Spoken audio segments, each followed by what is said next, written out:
Bismillahirrahmanirrahim. Assalamualaikum warahmatullahi wabarakatuh. Alhamdulillahil wahidil ahad, alladzi lam yalid wa lam yulad wa lam yakul lahu kufuwan ahad. Wassalatu wassalamu ala nabiyyina Muhammad wa ala alihi wa ashabihi wa man tabi'a hudahu ila yaumil mi'ad. Amma ba'du. Hadirin jamaah salat zuhur yang dirahmati Allah, jamaah salat Masjid Raya Candi Lama yang dirahmati Allah. Mari kita bersyukur kepada Allah Subhanahu wa taala, siang hari ini kita masih diberikan nikmat untuk memperbaiki diri, untuk memperbanyak amalan ibadah bekal kita di akhirat nanti. Hadirin, sekarang kita mengetahui bersama bahwasanya kita setengah bulan lagi akan masuk dalam bulan Ramadan. Setidaknya ada 8 hal mengapa kita harus mempersiapkan diri kita untuk bertemu dengan bulan Ramadan. Hal yang paling pertama adalah jamaah rahmatullah, sebagai hamba Allah yang bertakwa, hendaknya kita mempersiapkan amal yang wajib di hadapan Allah SWT. Puasa Ramadan adalah bagian daripada 5 pilar agama kita. Bunyal Islamu ala khamsin, syahadatu alla ilaha illallah, dan salah satunya adalah wa shaumu Ramadan, berpuasa di bulan Ramadan. Sebagaimana kita mempersiapkan diri untuk mendatangi sholat duhur saat ini, kita mempersiapkan diri dengan menggunakan baju yang bersih, berwudu terlebih dahulu, beristirahat dari tempat kerja kita, maka kita bisa menikmati sholat duhur kita. Begitu pula ketika seseorang berangkat umroh, haji atau umroh, dia persiapan dulu, barang-barang tidak ada yang ketinggalan, semua perlengkapan lengkap. Dan begitu pula orang ketika berangkat pergi berjihad, wa'aitu lahum mastata'tum min quwwah, semua ibadah membutuhkan persiapan jamaah rahmatullah. Maka sebagai tanda kita ini orang bertakwa, kita mempersiapkan ibadah kepada Allah dengan sebaik mungkin, dan khususnya adalah ibadah puasa atau ibadah di bulan Ramadan yang akan kita hadapi. Ini alasan pertama jamaah rahmatullah. Yang kedua, siapapun yang mengagungkan syiar Allah, dia adalah tanda-tanda orang yang bertakwa. Apa yang Allah anggap penting, harusnya kita menganggapnya penting. Apa yang Allah anggap mulia, seharusnya kita menganggapnya juga mulia. Maka panjenengan kita semuanya kalau masuk masjid sudah dilepas sandalnya dari luar, sudah dipersiapkan dari luar untuk masuk, untuk rukuk sujud di dalam masjid ya. Jadi ketika kita menganggap bulan Ramadan adalah bulan yang mulia, itu bagian daripada tanda-tanda ketakwaan hati kita. Dzalika wa may yu'azzim sya'airallah fa innaha min taqwal qulub. Itulah perintah Allah, siapapun yang mengagungkan syiar-syiar Allah, maka sesungguhnya itu timbul dari ketakwaan hati. Surat Al-Hajj ayat ke-32. Jadi sebagai orang yang mengaku beriman dan bertakwa, hendaknya kita untuk menyiapkan diri kita bertemu dengan bulan Ramadan. Alasan ketiga jamaah rahmatullah, ketika kita menganggap ada hari pahlawan ya, orang-orang melakukan upacara hari yang mulia, ada yang namanya hari buruh ya, mereka menganggap hari yang mulia, ada lagi hari ibu, hari nasional apalagi ya. Jadi ada hari-hari tertentu, ketika peristiwa terjadi di hari tersebut menjadi mulia. Maka ketahuilah jamaah rahmatullah, sesungguhnya Al-Quran turun di bulan Ramadan, Al-Quran turun di malam Lailatul Qadar. Maka hendaknya kita menganggap juga bulan Ramadan adalah bulan yang mulia. Siapa yang tidak membutuhkan Al-Quran? Hidup kita membutuhkan Al-Quran. Panjenengan kalau hidup di masyarakat butuh yang namanya undang-undang dasar. Panjenengan melewati lampu merah, ada undang-undang dasarnya. Cara bertetangga ada undang-undang dasarnya. Bermasyarakat ada undang-undangnya, ada tata keramanya. Nah, panduan hidup kita agar kita bahagia itu ada undang-undangnya, yaitu Al-Quran yang turun dari Allah Subhanahu wa Ta'ala. Maka panduan itu diturunkan di bulan Ramadan hendaknya seperti kita memuliakan hari ayah, hari ibu, hari pahlawan, hari kemerdekaan. Kita harusnya lebih memuliakan bulan Ramadan. Alasan kelima, ya, di bulan ini ada satu malam yang disebut Lailatul Qadar, yang mana sangat penting bagi kehidupan kita. Karena hidup kita ini usianya pendek, sekitar 63 sampai 70 tahun sekitarnya. Nah, ketika seseorang mendapatkan malam itu, dia seakan-akan hidup 83 tahun beramal soleh. Siapapun yang sholat di malam itu, dia seakan-akan 83 tahun sholat terus menerus. Siapapun yang baca Quran di malam itu, seakan-akan 1000 bulan terus membaca Quran. Artinya pahalanya dilipat gandakan oleh Allah SWT. Dan yang bisa mendapatkan malam itu hanya orang yang sudah mempersiapkan diri.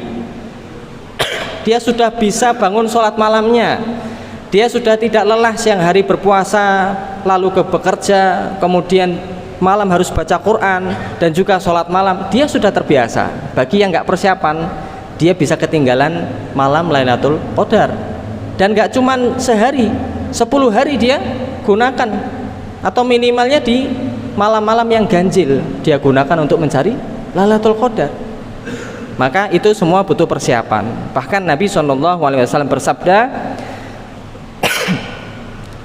man hurima khairaha faqad hurima, rawahu an-Nasa'i. Siapapun yang dihalangi dari mendapatkan malam Lailatul Qadar, dia terhalangi dari kebaikan yang sangat banyak.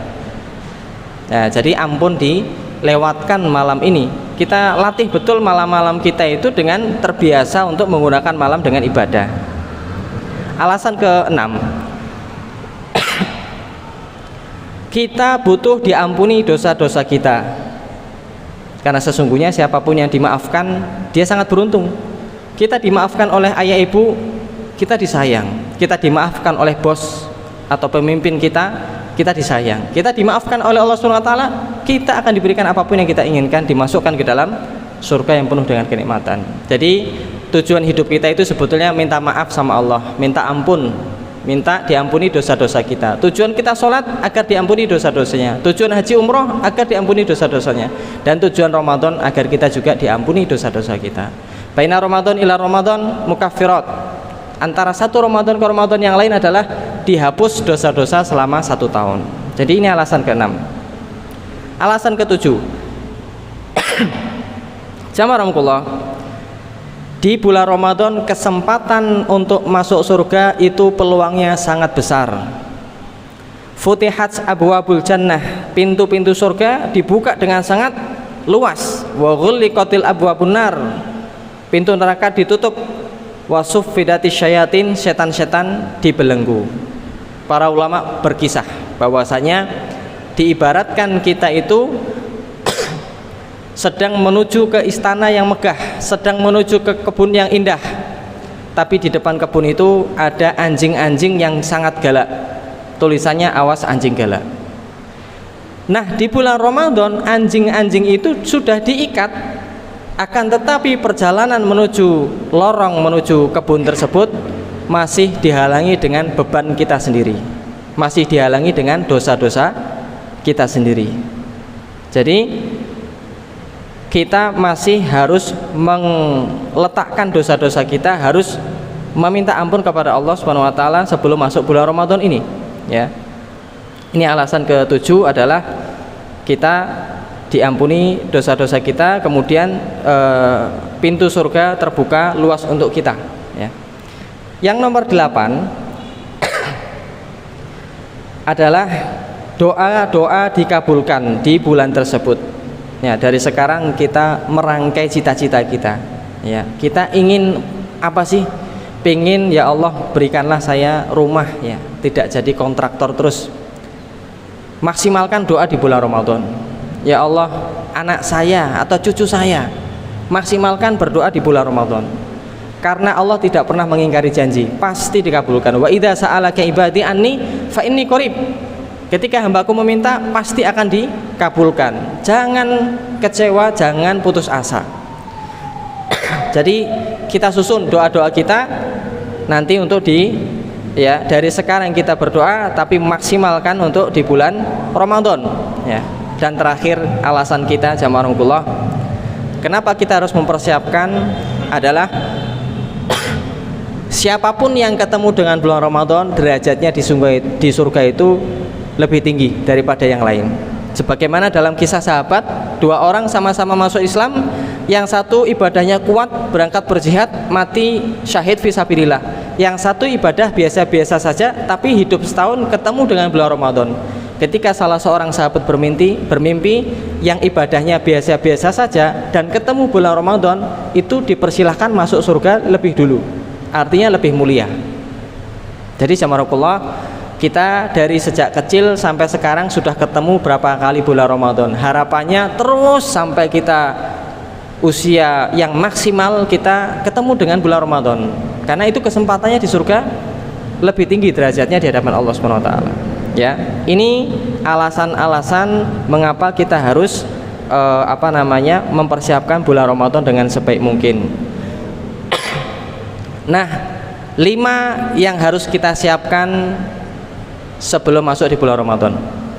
Singkat padat nggih, insyaallah.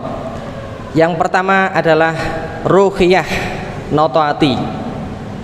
Saya ibaratkan seperti cuci piring. Sebelum makan, piring kita atau hati kita dicuci dulu. Setelah bersih, dikeringkan, diletakkan, dijaga di tempat yang bersih. Setelah itu ambil nasi, makanan-makanan sehat untuk kita makan. Habis itu kita akan menikmatinya dengan nikmat. Sebelum masuk bulan Ramadan, bersihkan hati dengan taubat, perbanyak istighfar.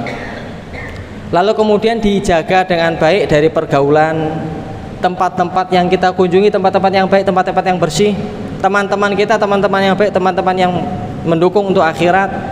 Lalu isi dengan ilmu dan juga zikir-zikir, makanan-makanan yang baik, perbanyak baca Quran. Dan insya Allah kita di bulan Ramadan akan makan dengan lahap dan nikmat, akan menikmati semua ibadah yang kita lakukan di bulan tersebut, baik sodakohnya, sholatnya, puasanya, baca Qurannya, zikirnya, hajinya, umrohnya ya, dan lain sebagainya.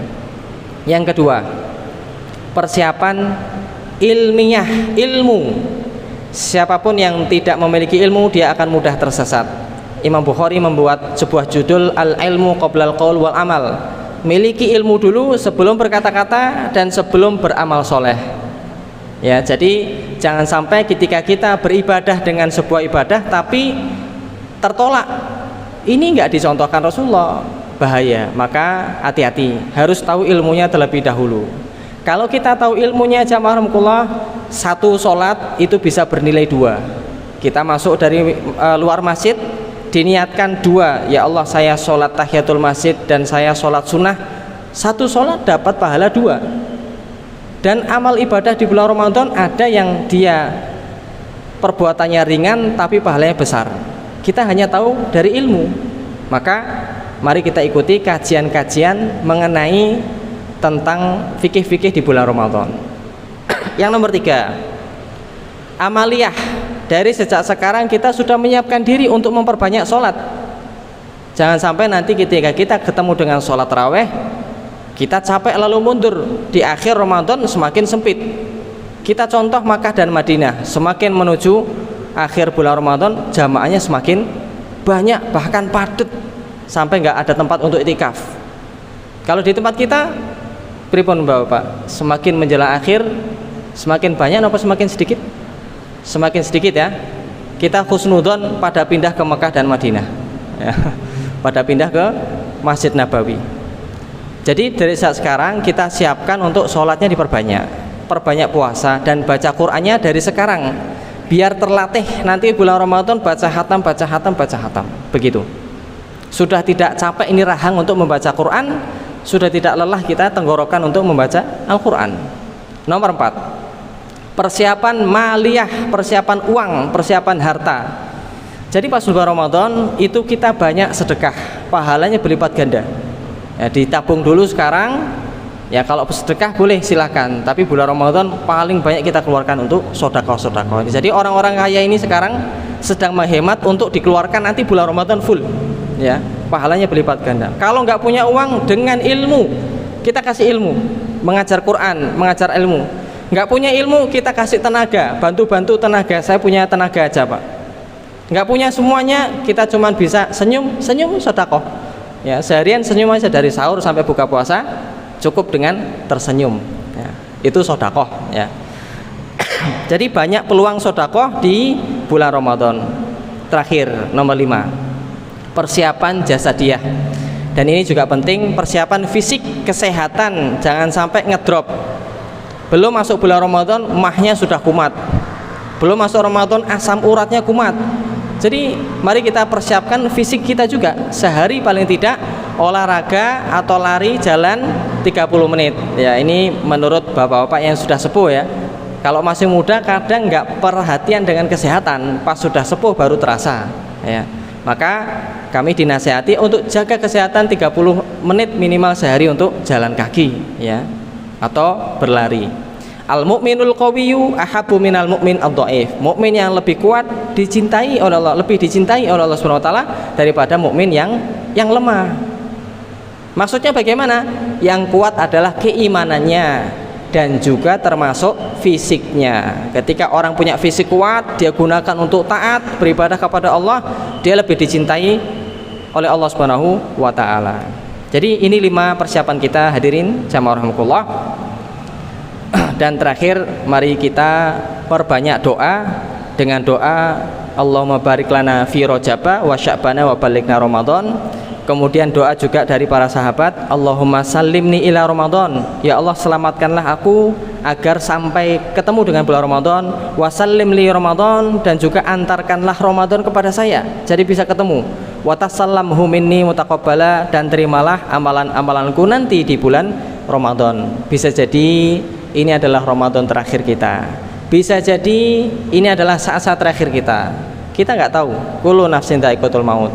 Yang muda, yang tua, yang balita, atau yang sudah senja, semua ajal di tangan Allah Subhanahu wa taala. Jadi Ramadan jangan kita sia-siakan. Anggap dia adalah Ramadan terakhir. Semoga kita bertemu dengan bulan Ramadan dan bisa memaksimalkannya dengan sebaik mungkin. Billahi taufiq wal hidayah. Wal afu minkum. Wassalamualaikum warahmatullahi wabarakatuh.